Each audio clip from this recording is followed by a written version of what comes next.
Oke, Assalamualaikum warahmatullahi wabarakatuh. Selamat sore, bertemu lagi dengan saya, Sarif Dayan, selaku host di Tribun Medan dalam acara Ngopi Sore yang disiarkan langsung sore ini.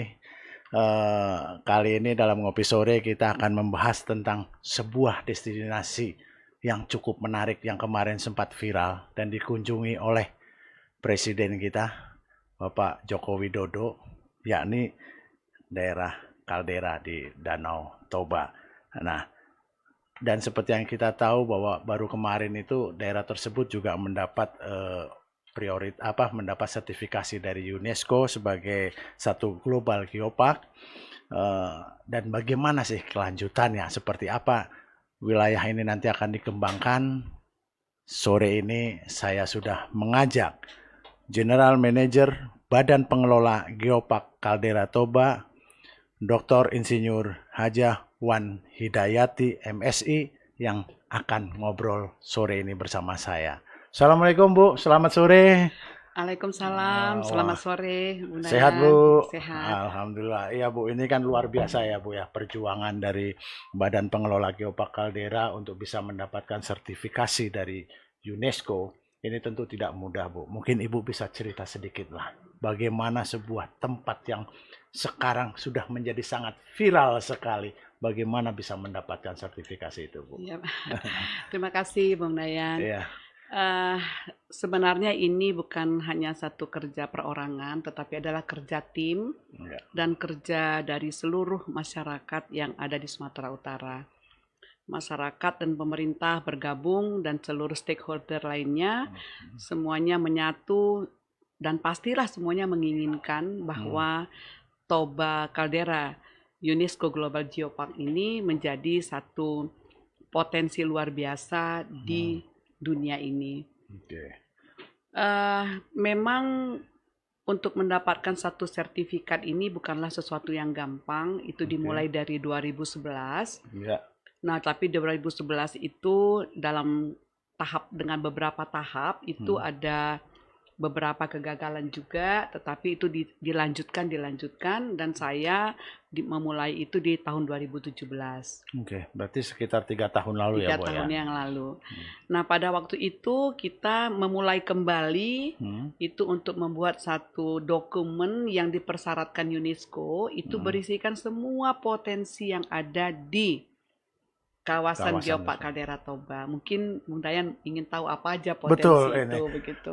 Potensinya mungkin ya, karena kita tahu ya Bu, UNESCO juga mengeluarkan sertifikasi itu tidak Hmm. sembarangan. Artinya pasti ada yang seperti Ibu sampaikan. Mungkin Ibu bisa memaparkan sedikit apa saja sih Ya, potensinya supaya para rekan Tribuners ini bisa tahu Bu, kenapa itu bisa menjadi saya membuat satu apa ya seperti grup diskusi dengan teman-teman dan Hmm. akhirnya kami menyimpulkan suatu formulasi. Hmm. Formulasi itu ada outstanding value, nilai yang sangat Ya, luar oke. biasa daripada Toba Caldera UNESCO Global Geopark Hmm. ini, yaitu ada 5S, 5 Oke, super. Mas. Kami membuatnya itu seperti itu supaya gampang semua Menyebutnya mengingatnya. ya, gampang ya. Iya. Pertama adalah super volcano. Jadi super volcano itu kita sama-sama tahu ada 4 kejadian di sana.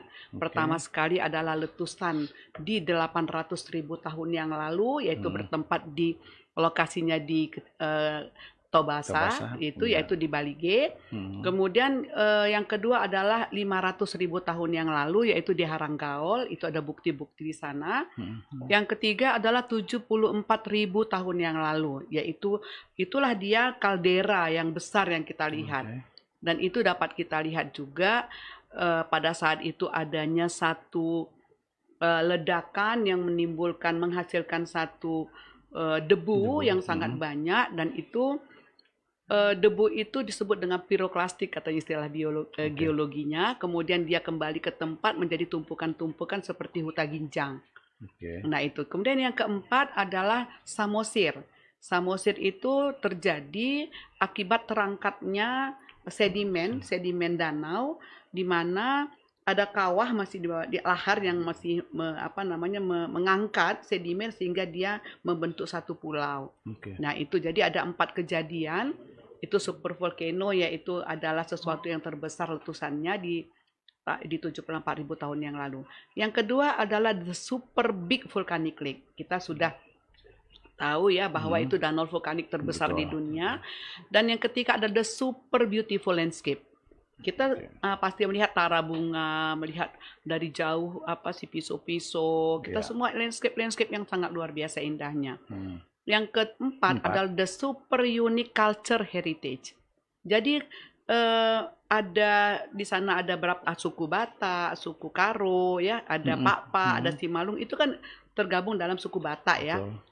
Nah, ini mempunyai keunikan-keunikan. Jadi ada tercatat sekitar 15-an keunikan yang tidak dimiliki oleh suku manapun di dunia ini. Nah, ini kami membuat research gitu ya. Jadi ada mungkin nanti kita akan terangkan lebih detail apa sih uniknya gitu ya. Terus yang kelima adalah the super unique biodiversity. Jadi di sana ada akibat ada letusan gunung api, maka tumbuhlah dan apa namanya tumbuhan-tumbuhan yang unik gitu, yang rasanya bisa unik. Contohnya misalnya andaliman. Ya, andaliman itu dibuat bumbu masak yang sampai terkenal. Mungkin di dunia ini cuma ini aja yang rasanya seperti itu. Jadi itu yang menariknya begini Bu, tadi Ibu bahwa dalam melakukan riset itu menerapkan ada 5 super ya. Mungkin kalau masalah super volcano, terus spill vulkanik segala macam mungkin orang awam akan bingung karena ini cukup teknis ya Bu. Tapi yang menarik adalah tadi super beautiful landscape. Ada sebuah lokasi yang sangat cantik, pemandangan, kemudian unique heritage ya kan, dan satu lagi adalah unique biodiversity yang artinya ada tumbuh-tumbuhan atau hal-hal yang cukup menarik. Mungkin 3 ini menjadi sebuah poin yang menurut saya cukup luar biasa. Luar biasa. Mungkin Ibu bisa menjelaskan kepada masyarakat seperti apa sih sebetulnya beautiful landscape, mungkin secara umum Bu, seperti apa contohnya, dan kemudian unique tadi kan Ibu sudah bercerita aneka budaya ya. Dan satu lagi yang tumbuhan itu selain andaliman, apakah ada lagi Bu? Ya, kalau landscape kita melihat bahwa ini alami ya, sangat nature. Mungkin kalau di luar negeri banyak juga yang begitu indah, tapi kadang-kadang ada yang buatan ya. Kita melihat kalau misalnya kita berdiri di Bali G, kita melihat ada satu tara bunga di mana di sana ada padi yang menguning dari kejauhan, di mana di sana ada satu landscape, di sana lengkap ada manusia yang menanam, kemudian ada batuan, di sana ada batuan yang berumur 250 juta tahun. Kemudian dari aspek topografinya, semuanya tuh sangat lengkap kita lihat. Saya satu aja mungkin saya lihatkan tara bunga ya. Kita kalau berdiri di tara bunga itu begitu indah sekali gitu. Itu salah satunya aja gitu. Nah, kalau misalnya kita melihat landscape ini itu sangat luar biasa. Saya sulit menyebutkan satu-satu, begitu banyaknya lokasi-lokasi yang sangat indah gitu ya. Tapi Bu, ini kembali ke tadi ya Bu ya, ke UNESCO. Artinya setelah riset-riset tadi Ibu paparkan, tentu juga UNESCO tidak serta-merta akan langsung membersertifikasi. Pasti ada proses. Karena Ibu bilang bahwa Ibu sudah memulai di tahun 2017. Dan setahu kami dari informasi yang kita dapat baru pada 7 Juli 2020 kemarin lah UNESCO memberikan sertifikat tersebut. Perjuangan panjang loh Bu, 3 tahun, dan Ibu sudah melakukan riset 5 super ya kan. Selama 3 tahun ini kalau boleh kita tahu ya Bu ya, UNESCO sendiri seperti apa? Apakah datang langsung melihat seperti apa sehingga dalam 3 tahun akhirnya di ACC lah, boleh dibilang itu? Ya, perjalanannya sangat panjang. Pertama sekali setelah mengirimkan dosier namanya, yaitu dokumen-dokumen yang berisi potensi daripada Toba Caldera UNESCO Global Geopark ini, kita mendapatkan balasan dari mereka, dari Paris, bahwa ada beberapa hal yang harus dilengkapi. Pertama adalah delineasi. Delineasi ini adalah batasan-batasan di mana situs-situs geologi itu memiliki batasan. Jadi delineasi Toba Caldera UGG ini tidak sama dengan catchment area. Jadi catchment area kan dia lebar, daerah tangkapan air. Tetapi Toba Caldera UGGP ini dia mempunyai delineasi berdasarkan situs geologi dan kecamatan. Jadi dia daerah administrasi. Jadi di dalam satu kecamatan bisa-bisa dia di tengah aja. Ada separuhnya yang termasuk Toba Caldera UGG, yang separuhnya lagi enggak gitu. Jadi dia berdasarkan daerah Daerah, administrasi ya. gitu. Oke. Jadi ya. Sampai yang tadi Bu, sampai 3 tahun ini loh Bu, sampai Ya. mereka Jadi memutuskan setelah itu. seperti itu kita membalas, kita buat peta yang khusus, kita buat drone, kita buat peta khusus. Ya. Nah ini akhirnya kita kirim kembali.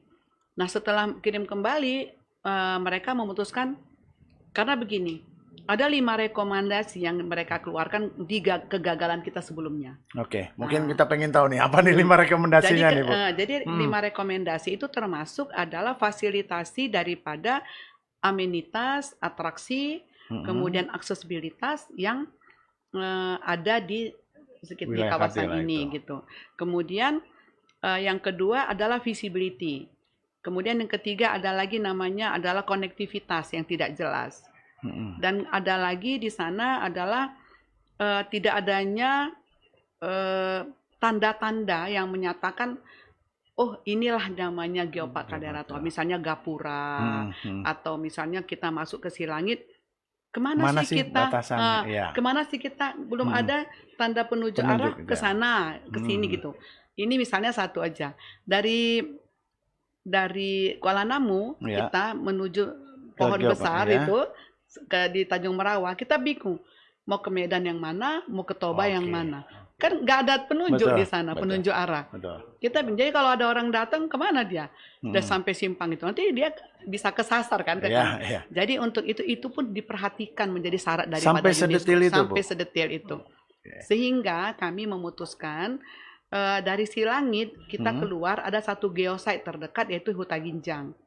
Nah kami memasang satu penuju arah ke sana Huta Ginjang itu. Kemudian ada lagi rekomendasinya dilengkapi dengan panel-panel sehingga ketika orang masuk ke situ Gapura sudah menunjukkan Anda datang ke geosite ini. Kita membuat Gapura. Kemudian sampai di dalam kita diwajibkan membuat panel sehingga orang bisa mengetahui kenapa harus di Huta Ginjang. Ada apa di Huta Ginjang ini? Jadi semuanya panel-panel itu menunjukkan potensi yang ada di sana. Sejauh ini dari 5 rekomendasi yang diberikan oleh UNESCO sudah dijalankan semua, Bu? Ya, jadi ini kita kemas, kita kirimkan ke UNESCO bahwa kami sudah melengkapi ini gitu. Nah, kita lengkapin itu, terakhir mereka mengatakan lagi, ada lagi yang belum lengkap, master plan katanya. Nah, jadi master plan ini kita kejar. Jadi akibat kita tidak punya master plan, mereka mengatakan bahwa Toba itu di-defer 3 tahun lagi. Kita terkejut, terus kita melakukan hubungan lagi ke UNESCO. Kami siap melaksanakan ini selama 1 bulan. Silakan kalau kalian bisa, katanya seperti itu. Akhirnya kami kejar 1,5 bulan, kita buat master plan, kita kirim. Ternyata mereka melihat, alhamdulillah di Lombok pada waktu dinyatakan bahwa kita sudah memenuhi syarat. Nah, namun, wah ini ternyata belum putus, Tribuners. Ternyata masih banyak syarat lagi dari ini. Kira-kira apa Bu syaratnya? Ketika kita sudah melengkapi itu semua, kita tuh nggak pede, belum pede pada waktu itu, karena kita sebenarnya mengerjakan itu, tapi kita belum tahu di dunia ini yang mana sih sebenarnya yang sudah mendapatkan sertifikat, kemudian bagaimana bentuk geopark yang sesungguhnya. Pada waktu itu di Yunani ada satu course internasional, kita mendaftar, kami ingin mengikutinya selama 3 minggu, dan di sana kami bisa melihat bagaimana sebenarnya pengelolaan geopark. Itu geopark pertama di dunia. Di mana itu? Di Lesbos. Jadi kami melihat seperti itu, kami belajar di sana selama 3 minggu, dan tiap hari kita berkomunikasi dengan Presiden Geopark Global Network di sana. Jadi ada beberapa konsil-konsil UNESCO di sana, kita berdebat, kemudian memperkenalkan Toba itu sebenarnya begini, kita belajar, kita ingin seperti. Akhirnya mereka mengenal karakter kita di Toba. Setiap hari kita perkenalkan. Ini adalah satu upaya memperkenalkan Toba sehingga mereka mengerti, oh Toba itu seperti ini gitu. Nah, itu yang kedua, kita presentasi lagi di adanya satu conference internasional tentang geopark di Italia. Nah, berarti setelah dari Yunani ke Italia lagi ya Bu ya? Italia, dan sebelumnya kita juga ke Cina. di Oke. sini. Jadi kita selalu membuat tulisan-tulisan juga supaya kita bisa ikut mempresentasikan apa yang kita miliki di Dari Toba. kunjungan itu Bu, dari Ibu ikutin Ya, itu mulai dari Cina, Yunani, Itali, kemudian akhirnya di tahulah Lombok ya, sampai Lombok tahulah bahwa itu. Akhirnya Ibu tahu ya kekurangan apa sih yang harus yang harus dilengkapi. ditutupi. Nah, sebetulnya terakhir itu apa, Bu? Kekurangan apa yang terakhir berhasil ditutupi sehingga UNESCO akhirnya memberikan sertifikat? Iya, terakhir yang seperti saya katakan tadi adalah mereka meminta master plan. Oke. Jadi pada saat itu kami memang, saya ulangi lagi dari awal, kita mengundang dari Paris, yaitu adanya advisor UNESCO, Oke. kita undang ke Toba. Inilah Toba, tolong ajari Ya. kami. Itu pertama. Yang kedua kita undang juga advisor dari Langkawi, itu Malaysia yang juga termasuk UNESCO advisor. Itu juga mengajari kita, tolong kalian kenali bagaimana sebenarnya geopark. Mengelola, ya. Terus terakhir datang asesor yang dikirim dari Prancis, mereka menilai benar nggak yang dibuat oleh badan ini.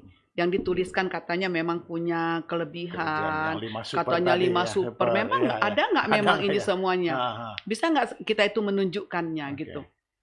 Dan alhamdulillah kita bisa menunjukkan itu semua, seperti yang kita katakan the super unique culture heritage. Itu adalah hal-hal yang kita laksanakan setiap hari.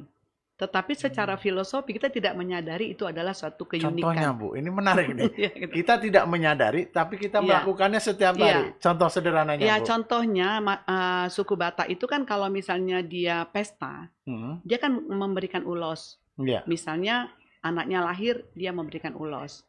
Kemudian meninggal, diberikan ulos. Itu artinya apa?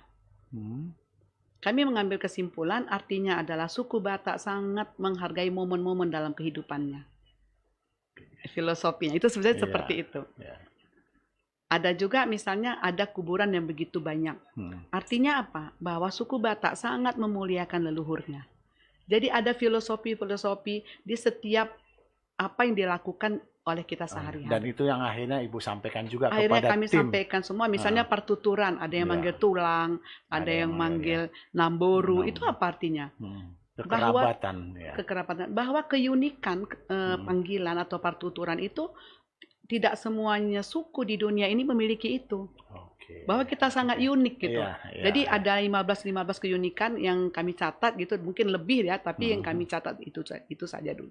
Tetapi ini merupakan satu keunikan yang luar biasa. Itu contoh-contoh. Misalnya adanya satu prinsip Daliana Tolu, prinsip keseimbangan kekerabatan oleh suku Batak, yang kalau saya merasa bukan hanya kekerabatan yang perlu keseimbangan, tapi adanya keseimbangan alam Tuhan dan manusia, keseimbangan ekosistem. Jadi satu prinsip keseimbangan yang sudah diajarkan oleh nenek moyang suku Batak dari dulunya. Jadi Dan ini itu banyak. mereka melihat itu ya Bu? Dia ya? melihat itu Melihat semua. itu. Nah, kembali ke yang master plan tadi Bu. Ya. Master plan seperti apa yang akhirnya Ibu sampaikan? Ya. Nah, Jadi master plan ini di sana itu kita ada beberapa hal. Pertama adalah penataan yang terkait dengan konservasi, kemudian pemberdayaan masyarakat, kemitraan, kemudian di sana juga ada penataan geosite sesuai dengan kriteria UNESCO, dan pengelolaan pembangunan berkelanjutan. Di sana ada prinsip-prinsip yang sesuai dengan Sustainable Development Goals, yaitu adanya pengurangan kemiskinan, adanya pelestarian ekonomi, semuanya ada itu. Itu ada 9, kalau nggak salah 8 atau 9 item dari 17 SDGs yang menjadi adopsi atau adaptasi daripada geopark. Kemudian adanya juga di akhirnya itu geotourism. Jadi geotourism yang sustainable itu gimana yang diinginkan dari pola geopark, dan di sana ada program-program dan juga kegiatan-kegiatan yang akan dilaksanakan selama beberapa tahun. Jadi kami buat di sana ada 4 tahun. Oke, selama 4 tahun ya. Nah, yang menariknya kan begini Bu. Kita tahu bahwa ini masih sangat mudah sekali. 7 Juli 2020 UNESCO baru memberikan sertifikasi global geopark ini kepada badan pengelola ya Bu ya. Artinya belum 1 bulan lah ya Bu, pas 1 bulan lah ya kan. langkah apa sih sebetulnya yang akan dilakukan oleh Ibu dan tim ketika sudah mendapatkan sertifikasi ini, Bu? Maaf ya, Bu, ya, contoh seperti ini. Kadang-kadang masyarakat awam, seperti mungkin banyak masyarakat awam seperti saya sendiri juga bingung. Lalu seperti apa sih? Bagaimana kami ke sana? Apalagi kemarin, Bapak Presiden kita ini sudah foto-foto di sana. Ada apa sih di sana gitu? Dan apa sih yang bisa kita dapat di sana? Mungkin Ibu bisa menjelaskan, Bu Wan. Jadi di Lombok kita mendapatkan ada 6 rekomendasi itu yang menjadi basis pertama yang akan dinilai di 4 tahun ini di dalam melakukan validasi di 4 tahun ini. Yang pertama adalah di sana dikatakan bagaimana kita melakukan interpretasi terhadap geo heritage dan kaitannya dengan culture heritage, dikaitkan dengan biodiversity. Jadi ini dikaitkan. Jadi kalau misalnya kita menginterpretasikan ini, kita bagaimana apa yang disebut dengan interpretasi yang dikatakan. Termasuk di dalamnya adalah melakukan peningkatan pengetahuan terhadap geotourism personil. Jadi kalau misalnya ada geopark guide, mereka harus tahu kan sekarang kan guide-guide umum. Ya. Jadi kalau misalnya ada geopark guide, mereka akan menceritakan storytelling tentang super volcano. Ini harus kita buat vokasi atau pendidikan khusus kepada mereka. Jadi operator-operator geotourism ini akan bisa menjadi satu potensi juga di dalam pengelolaan geotourism yang ada. Nah, ini tadi yang pertama. Yang kedua, UNESCO juga mengatakan bahwa kita harus melakukan pengembangan kemitraan. Yang disebutnya dengan pengembangan kemitraan ini langkah yang akan kita ambil, kami sebagai badan pengelola adalah melakukan suatu implementasi strategi manajemen kemitraan. Gampang diucapkan, tetapi sulit untuk dicerna. Kira-kira strategi manajemen kemitraan. Artinya kami awali kemarin dengan melakukan MOU dengan UMKM. Seluruh UMKM yang ada di sekitar Toba, kami melakukan MOU. Bagaimana? Pertama sekali adalah mereka belum semua mempunyai legalitas daripada UMKM-nya. Itu yang pertama. Sehingga kami mempunyai satu peranan untuk membantu mereka mempunyai legalitas.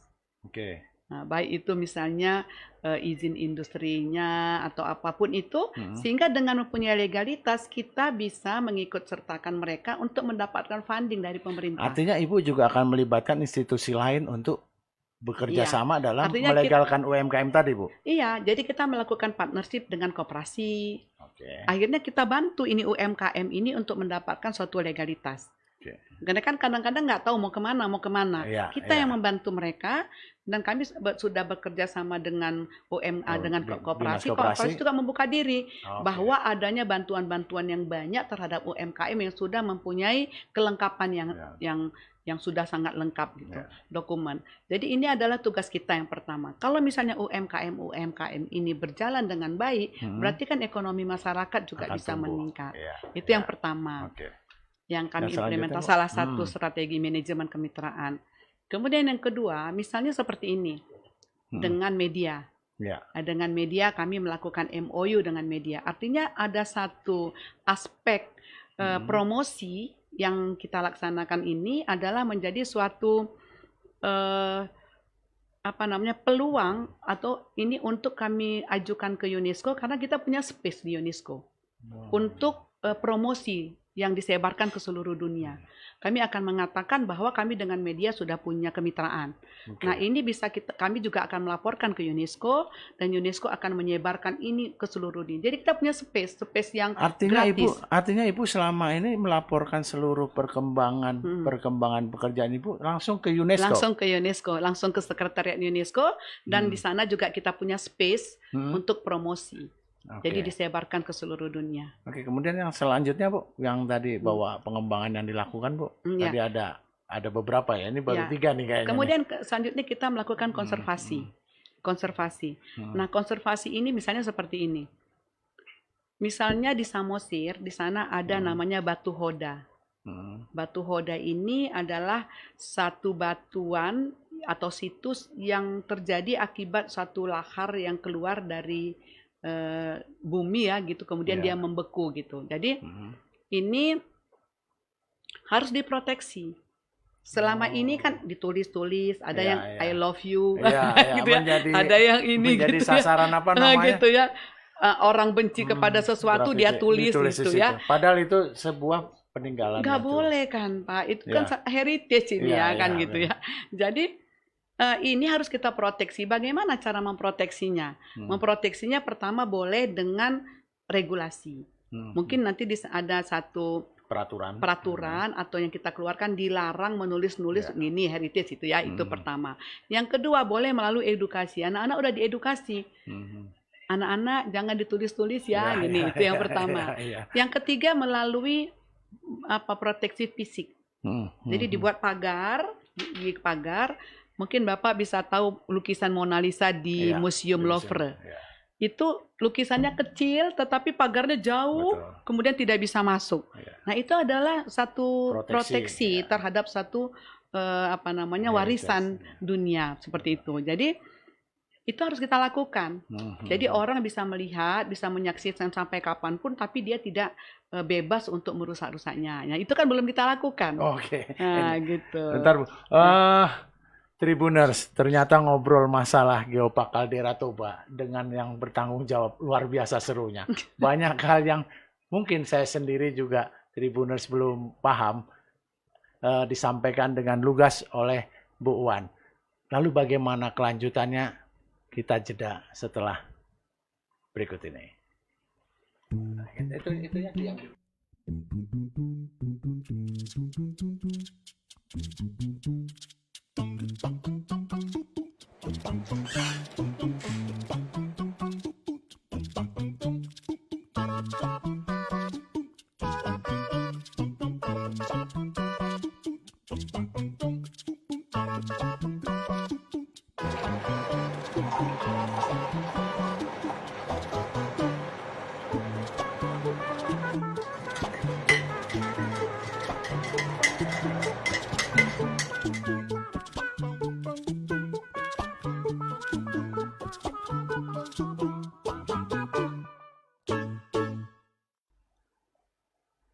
Assalamualaikum warahmatullahi wabarakatuh. Oke, Tribuners, kita ketemu lagi, kita lanjut lagi dalam acara Ngopi Sore bersama Dr. Insinyur Hajah Wan Hidayat MSI selaku General Manager Badan Pengelola Geopark Caldera Toba.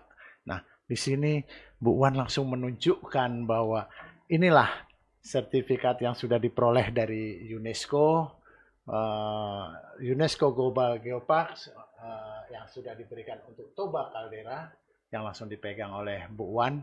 Mungkin Bu Wan bisa menceritakan bagaimana proses sertifikasi ini sampai di tangan Bu Wan. Ya. Terima kasih. Ini adalah suatu pengakuan yang disebut dengan pengakuan ya. Ada orang mengatakan akreditasi atau apapun itu, tetapi kita yang jelas telah diakui menjadi anggota daripada UNESCO Global Geopark. Nah, dengan menjadikan terjadinya suatu peluang ini, yang pasti satu hal promosi untuk tingkat dunia ditangani oleh UNESCO.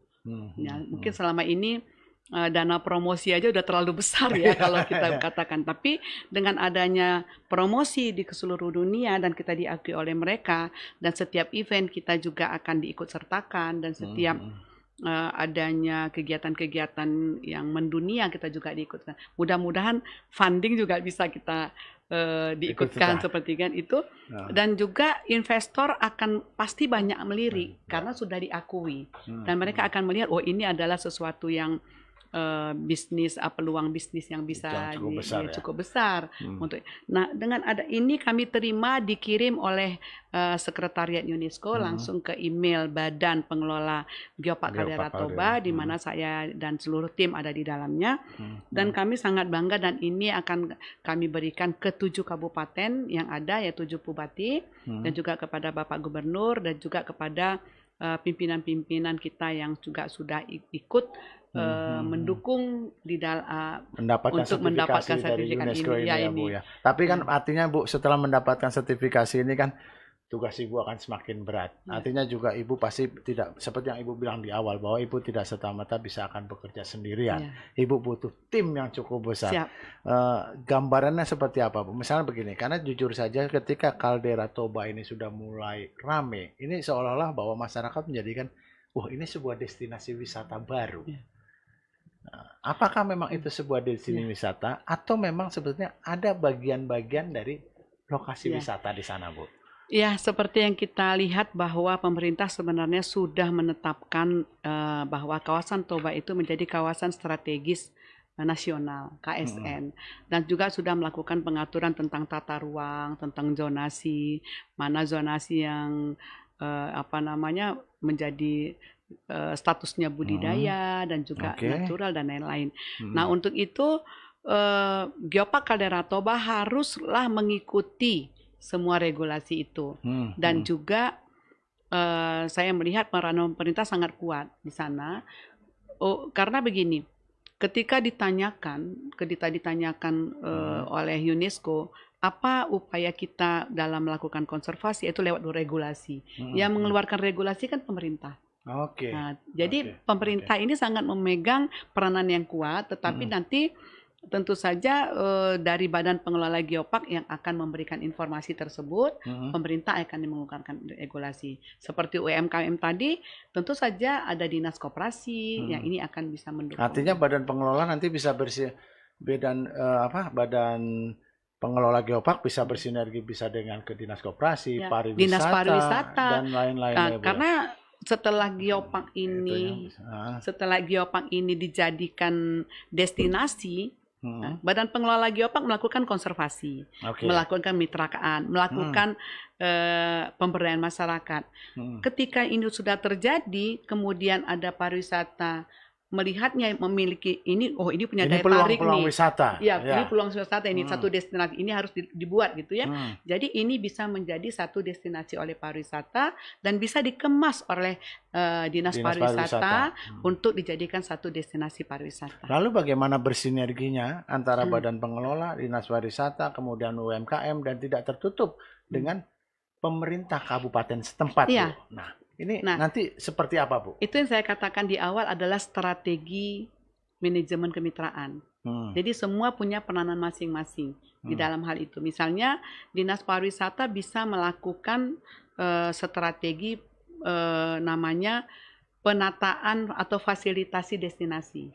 Juga bisa membantu di sana, mungkin ada shelter, ada shelter, ada visibility, ada bisa membuat selfie, booth selfie gitu ya. Jadi kemudian bisa menata jogging track.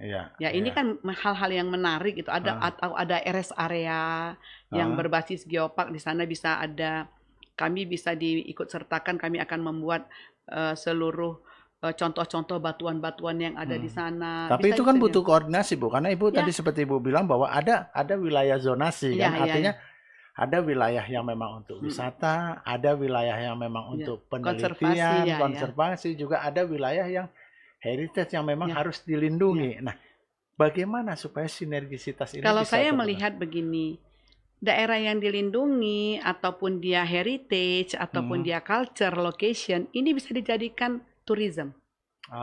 Ada culture tourism, ada ecotourism, ada geotourism, semuanya bisa dijadikan daya tarik pariwisata. Bagaimana dinas pariwisata mengelola ini semua? Nah, kalau tapi kami kan hanya sinergitasnya dengan Badan Pengelola kan, Bu? Artinya begini, kami kan menyediakan ini loh yang udah kami kelola.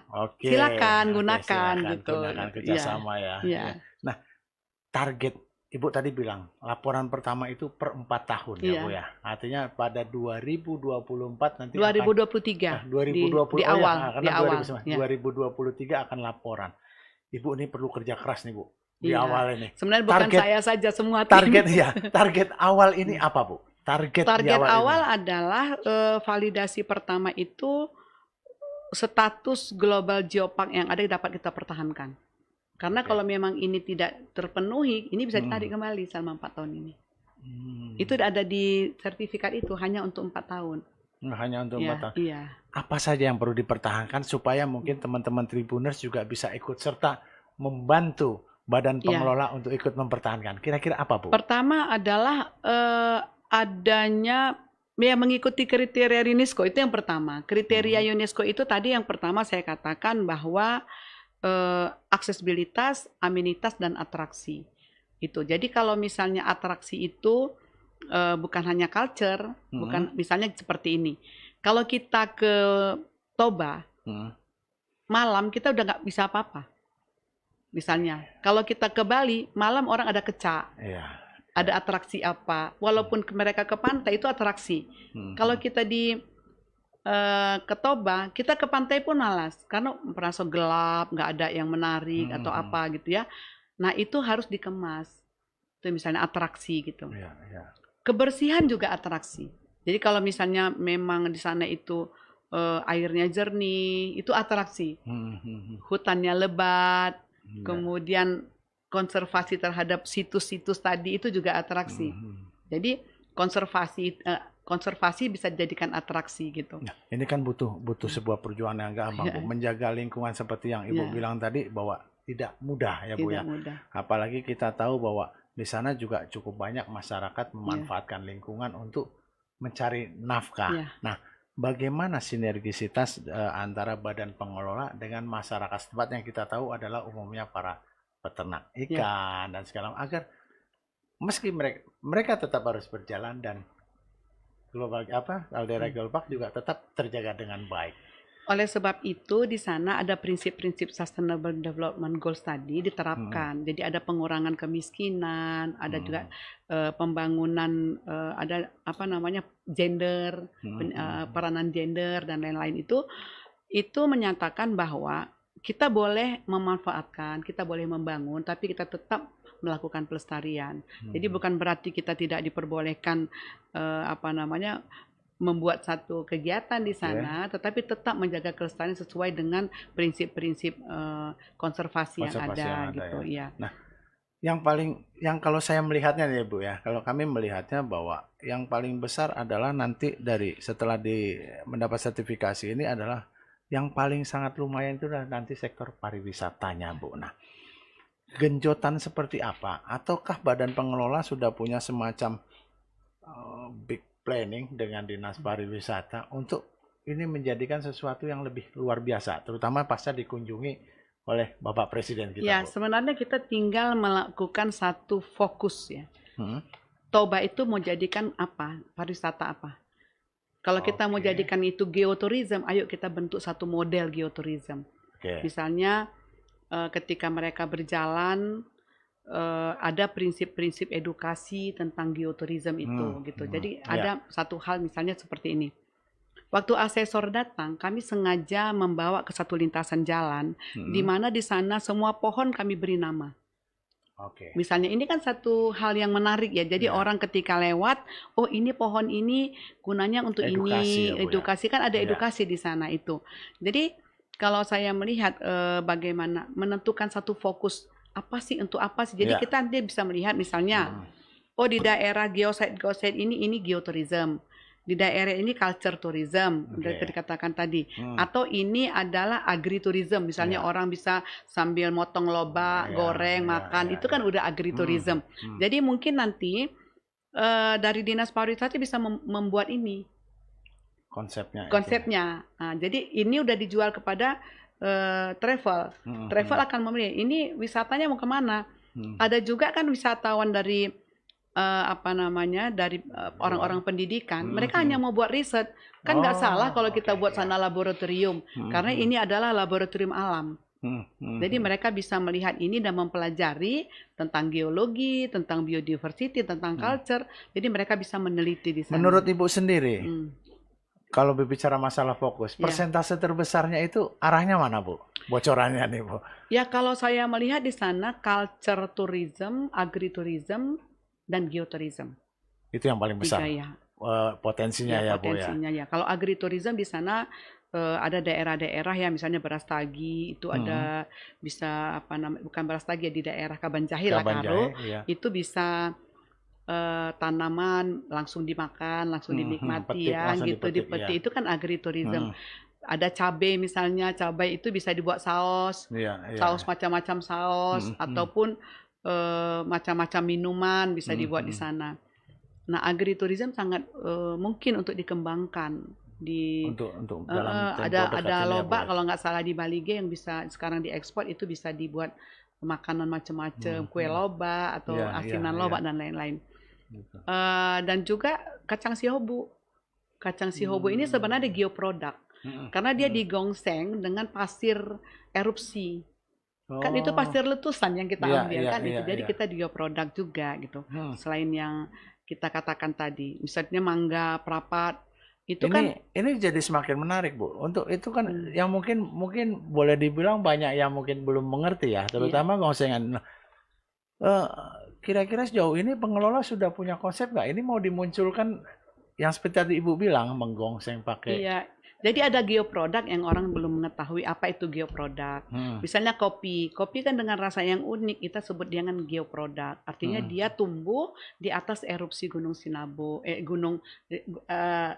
Sinabung ya, Gunung Toba gitu. Jadi ini membuktikan bahwa memang tak terlepas dari sejarah letusan super volcano itu gitu. Nah, yang jadi sangat menarik lagi sekarang begini, Bu. Mungkin selaku badan pengelola mungkin ya kalau kami awam bingung ya. Bagaimana sih, Bu, sebetulnya pemetaan Ya. kaldera Toba ini pemetaan kalau kami orang awam mau ke sana itu bagaimana, Bu? Gitu loh, Bu. Ya, seperti saya katakan tadi dia kawasan Geopark Caldera Toba UNESCO ini itu ada 4 pintu masuk. Oke. Pertama adalah dari Tongging Sipiso-Piso. Oke. Ya, dari Karo. Oke, dari Yang kedua Tonggeng. adalah dari Silahi Sabungan, dari daerah Aceh mungkin bisa ke sana. Terus yang ketiga adalah dari Siantar masuk ya dari Aiknauli di sana. Terus yang keempat adalah dari Sibolga masuk dari daerah Humbang dari Humbang kalau nggak salah dari sana gitu, dari Humbang. Jadi ada 4 pintu masuk. Ada satu lagi yang bisa kita masuk itu dari yang naik kapal itu yang kemarin terjadi. Oh ya, gitu. Itu kan bisa masuk 3 ras. Nah, jadi ada 5 pintu masuk. Karena begini, Bu, orang awam ya kayak saya juga masih berpikirnya bahwa yang namanya pusatnya ya tulisan yang rame, yang tempat foto itu loh, Bu, tulisan Caldera Toba itu. Apakah memang hanya di sana saja atau sebetulnya yang masih di mana sangat ya, Pak? Yang di Sigulati. Caldera? Iya. Apakah hanya di situ saja sebetulnya pusatnya? Pusat yang boleh bilang keindahannya ataukah memang sangat banyak di sana, Bu? Sangat banyak. Jadi ada 16 geosite, situs geologi. Sebenarnya ada 45 geosite, tapi itu ketika kami melaporkan kepada UNESCO itu ada 16 geosite yang bisa kita pertanggungjawabkan gitu. Kemudian kalau yang di Sigulati itu adalah information center. Jadi saat ini di sana ada 2 information center, satu di Sigulati, satu lagi di Prapat, di depan Hotel Ina. Itu ada simulasi-simulasi letusan gunung, di sana ada informasi-informasi geotourism, kemudian ada lintasan-lintasan yang bisa kita ceritakan storytelling tentang geotourism ini gitu. Jadi ini memang berat, kami harus mempunyai satu model yang dapat dikenalkan kepada masyarakat gitu ya. Itu yang harus kami buat lagi, dan ini juga pasti membutuhkan bantuan dari banyak pihak gitu. Betul. Seperti Ibu bilang, ada 4 pintu masuk. Ya, 5 pintu masuk. 5 pintu masuk malah, 5 pintu masuk. Apabila di pintu masuk itu sendiri juga tidak dikelola dengan baik. Iya, dengan baik.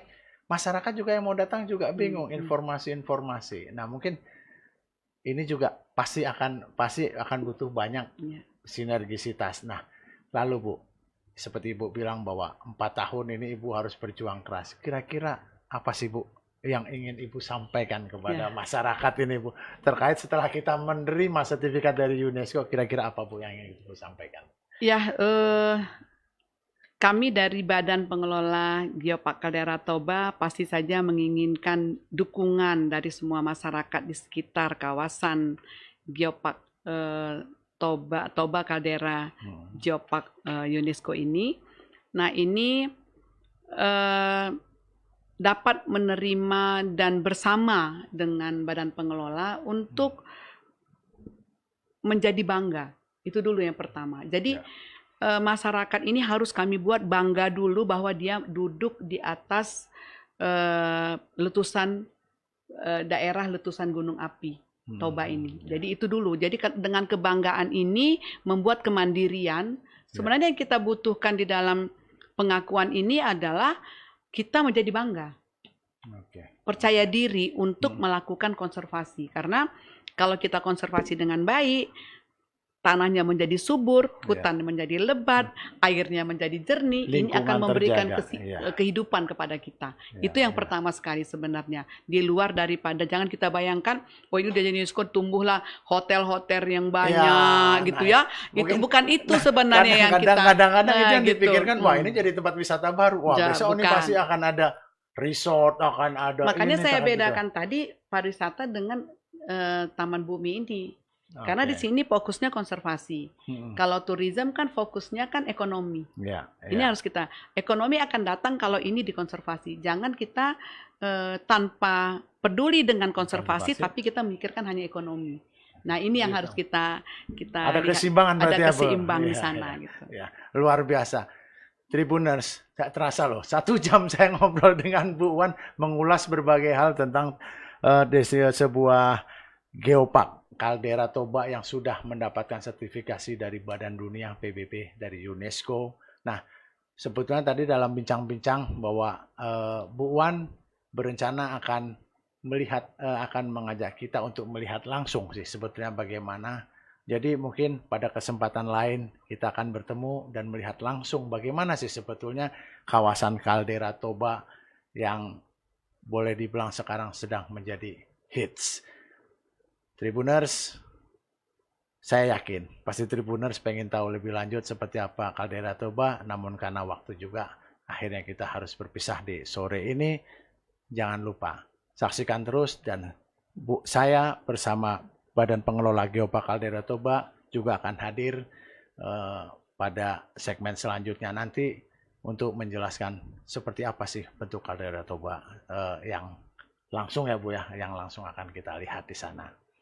Terima kasih atas perhatian teman-teman Tribuners semua. Sukses untuk kita semua. Dan ngopi sore kali ini saya ucapkan terima kasih kepada Bu Wan yang sudah memberikan banyak hal tentang Geopark Kaldera Toba. Selamat sore, sukses untuk kita semua. Assalamualaikum warahmatullahi wabarakatuh.